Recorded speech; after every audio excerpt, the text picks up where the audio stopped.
Hi, I'm Cam, National Training Manager at Kaboodle Kitchen. Thanks for tuning into my masterclass. If you are still using a freestanding bin, it's definitely time to upgrade. Kaboodle has an extensive range of bins and hampers available. There is sure to be a solution in our range to suit your needs that will fit perfectly into an available cabinet in your kitchen.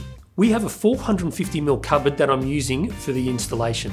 So I have selected our 2x35 litre base mount bin, which is available off the shelf at Bunnings.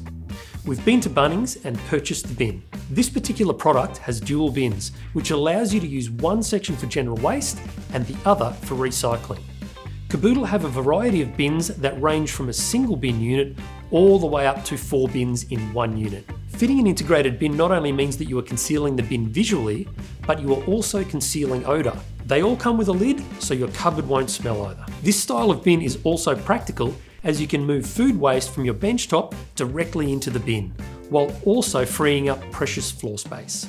This particular unit has a huge combined capacity of 70 litres and features soft close runners, giving it a premium feel.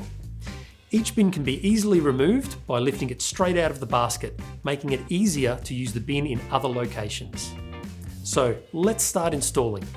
When you purchase any of our products, they come with detailed instructions, and that's what we'll be following today. You can also download a digital copy of the instructions from our website. Before we get started, there are a few tools we'll need. A cordless drill with a number 2 Phillips head, a 2mm drill bit, a pencil, and a screwdriver.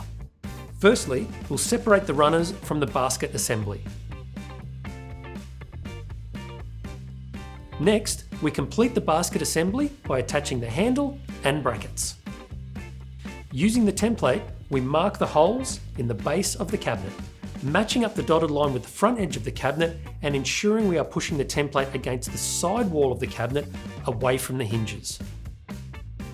After the holes are marked, we drill them with a 2mm bit. Attach the runner brackets with the screws provided. Next, we insert the basket assembly onto the runners. And the last step is placing the bins in the basket and we're done. So there you have it. In a couple of hours, we have purchased a new bin and installed it. Thanks for tuning into my mini masterclass.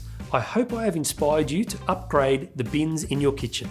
Although it may not seem like a high priority, it will really change the way you use your kitchen and is a great use of space.